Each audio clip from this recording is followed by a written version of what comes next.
অংশগ্রহণ করছেন উদীয়মান তরুণ বক্তা হযরতুল আল্লামা জিয়াউল হক বিপ্লবী।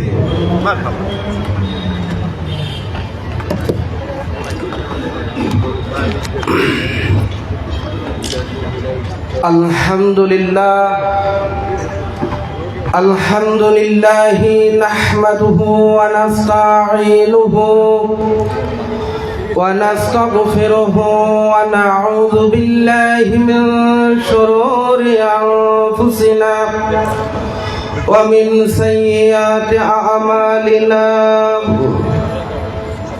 من يهده الله فلا مضل له ومن يضلله فلا هادي له ونشهد أن لا إله إلا الله وحده لا شريك له ونشهد أن سيدنا ونبينا وحبيبنا ومولانا محمدا عبده ورسوله الذي أرسله بالحق بشيرا ونذيرا وداعيا إلى الله بإذنه وسراجا منيرا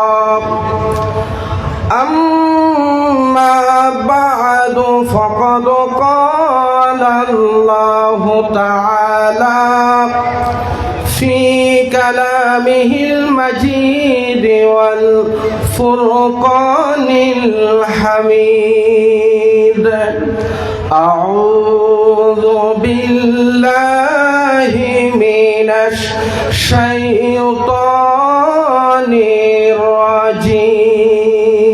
الرجيم بسم الله الرحمن الرحيم إن الله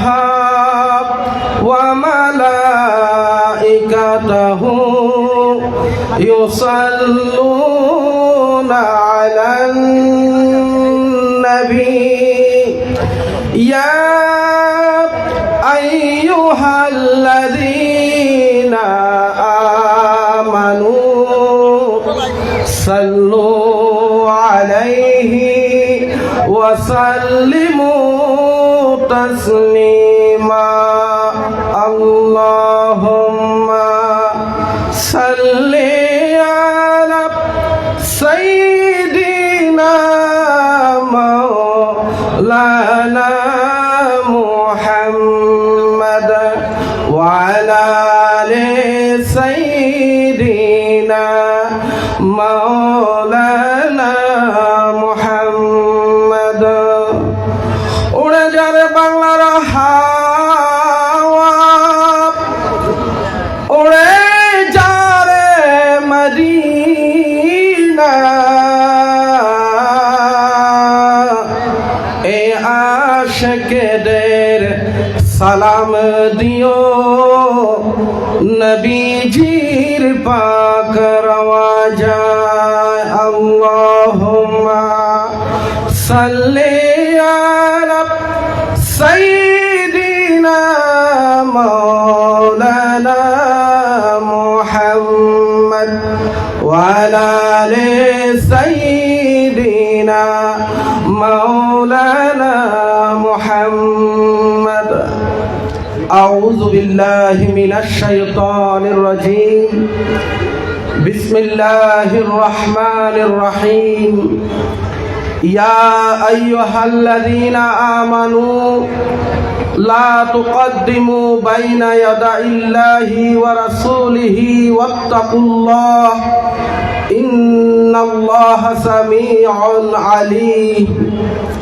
صدق الله العظيم وصدق رسوله النبي الحبيب الكريم ونحن على ذلك من الشاهدين والشاكرين ربي صل وسلم وبارك عليه আন্তর্জাতিক সেবামূলক সংস্থা আঞ্জুমানে খুদ্দামুল মুসলিমিনের ব্যবস্থাপনায় ঐতিহাসিক পবিত্র দরসুল কোরআন মাহফিলের আজকের অত্যন্ত সম্মানীয় সভাপতি হযরত উলামায়ে কেরাম, আসসালামু আলাইকুম ওয়া রাহমাতুল্লাহি ওয়া বারাকাতুহু। প্রিয় উপস্থিতি, আমরা দরসুল কোরআন মাহফিলে এসেছি। কিছুক্ষণের মধ্যে এই মাহফিল কানায় কানায় ভরপুর হয়ে যাবে। হাজার হাজার মানুষের সমাগম হবে। এই মাহফিল হাটে হাটে পা পা করে আজকে 22তম দরসুল কোরআন মাহফিল অনুষ্ঠিত হতে যাচ্ছে। আঞ্জুমানে খুদ্দামুল মুসলিমিন এই দেশের মানুষকে কোরআনের দিকে আহ্বান করছে, কোরআন সুন্নাহর সমাজ ব্যবস্থার দিকে আহ্বান করছে।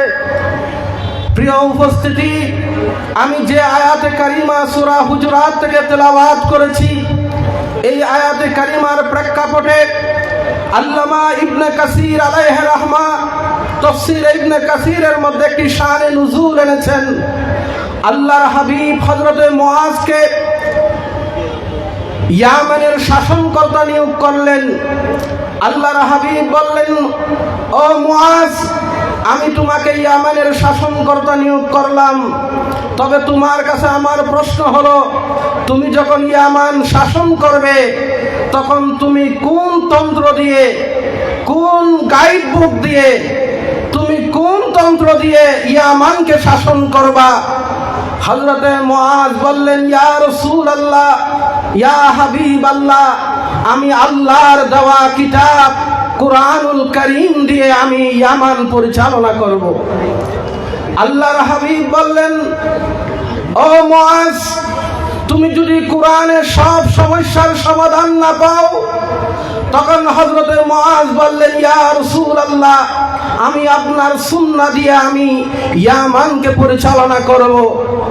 আল্লাহর হাবিব বললেন, মুআজ, তুমি কোরআন এবং সুন্নাহর মধ্যে যদি সকল সমস্যার সমাধান না পাও, তখন হযরতে মুআজ বললেন, ইয়া রাসূলুল্লাহ, আমি কোরআন এবং সুন্নাহকে গবেষণা করে আমি কিয়াস দ্বারা আমি রাষ্ট্র পরিচালনা করব। তখন আল্লাহর হাবিব খুশি হয়ে হযরতে মুআজের অন্তরে সিনার মধ্যে হাত রেখে আল্লাহর কাছে দোয়া করেছেন, আল্লাহ, আমি তোমার কাছে শুকরিয়া আদায় করছি মাওলা, আমার একজন সাহাবী সে কোরআন দিয়ে রাষ্ট্র পরিচালনা করবে বলেছে, সুন্নাহ দিয়ে পরিচালনা করবে, এরপর নিজের কথাটা বলে নাই, তার ভিতরে তুমি যে জ্ঞান দান করেছো, যে হিকমা দিয়েছো, আল্লাহ তোমার দরবারে আমি শুকরিয়া আদায় করছি। প্রিয় উপস্থিতি, আজকে আমাদের বাংলাদেশ স্বাধীন হয়েছে 54 বছর। এই 54 বছর স্বাধীন হওয়ার পরে আমরা দেখলাম ধর্ম নিরপেক্ষ মতবাদ এই দেশ শাসন করেছে। এই দেশে 72-এর সংবিধান রচিত হয়েছে। আমরা দেখলাম এরপরে জাতীয়তাবাদ এই দেশ শাসন করেছে। এরপরে দেখলাম অন্যান্য দলগুলো একের পর এক আসছে আর যাচ্ছে। নেতার পরিবর্তন হয়েছে বারবার, কিন্তু নীতির পরিবর্তন হয় নাই। নীতির পরিবর্তন না হওয়াতে এই দেশের চুরি বন্ধ হয় নাই, দুর্নীতি বন্ধ হয় নাই, সুদ বন্ধ হয় নাই, ঘুষ বন্ধ হয় নাই। যেই লাউ সেই খদু, যেই লটকানি সেই টাঙ্গানি, আমরা দেখেছি শুধু বারবার দলের পরিবর্তন হচ্ছে।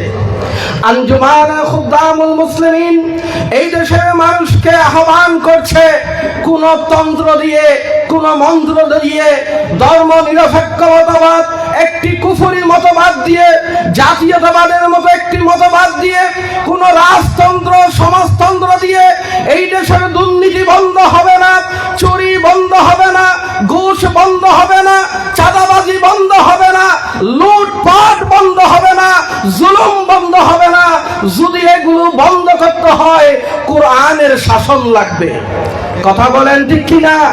প্রিয় হাজিরিন, কোরআনের শাসন ছাড়া এই দেশের জাতির ভাগ্য পরিবর্তন হবে। প্রিয় উপস্থিতি, এই দিকে আমরা আপনাদেরকে আহ্বান করছি। আজকে কোরআনের দিকে অনেকে ডাকছেন, আপনারা বলতে পারবেন কোরআনের দিকে অনেক দল আমাদেরকে ডাকছে, 10 লাখ মানুষের সমাগম হচ্ছে, 5 লাখ মানুষের সমাগম হচ্ছে, বক্তা হলো ভাইরাল বক্তা। বাইরে ভাইরাল যে কোনো সময় হওয়া যায়। আমি যদি এখানে একটা উলুট পালুট শব্দ বলে দিই, নবীর শানে একটা কটাক্ষ করে একটা শব্দ বলি, আউলিয়া ইকরামের শানে একটা কটাক্ষ করে শব্দ বলি, আমি জিয়াউল হক বিপ্লবী আজকের 1 সেকেন্ডের ভিতরে আমি গোটা দেশে ভাইরাল হয়ে যাব।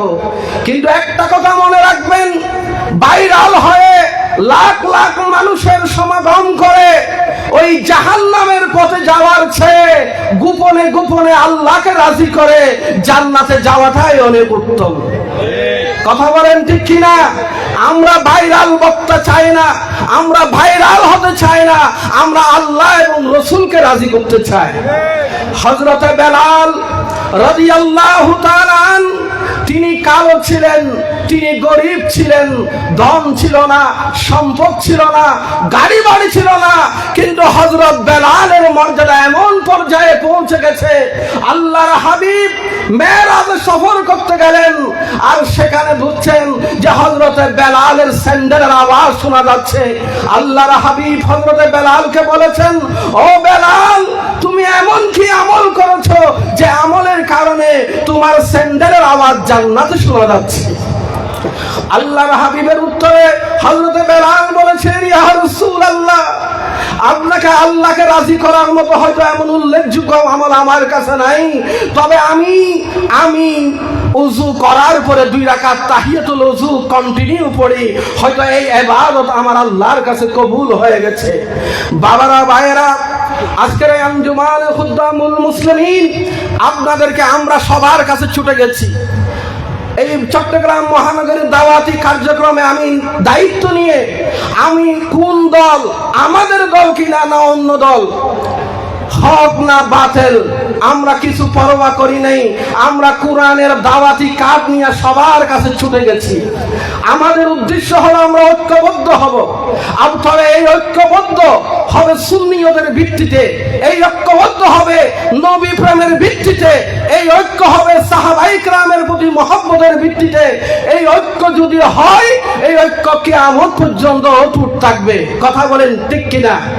এক বক্তা ঐক্যের জন্য ডাক দিয়েছে, লা ইলাহা ইল্লাল্লাহর ভিত্তিতে ঐক্য হবে। লা ইলাহা ইল্লাল্লাহ এটা তাওহীদের স্লোগান নয়, লা ইলাহা ইল্লাল্লাহ মুহাম্মাদুর রাসূলুল্লাহ এটাই হবে ঐক্যের ভিত্তি। কথা বলেন ঠিক কিনা? যাওয়ার শেষে কবি নজরুলের ভাষায় বলে যায়, কবি নজরুল বলেছেন, আল্লাহ আমার প্রভু, আমার নাহি নাহি ভয়, আমার নবী মুহাম্মদ যাহার তারিফ জগতময়, আমার কিসের শঙ্কা, কুরআন আমার ডঙ্কা, ইসলাম আমার ধর্ম, মুসলিম আমার পরিচয়। আসসালামু আলাইকুম ওয়া রাহমাতুল্লাহ।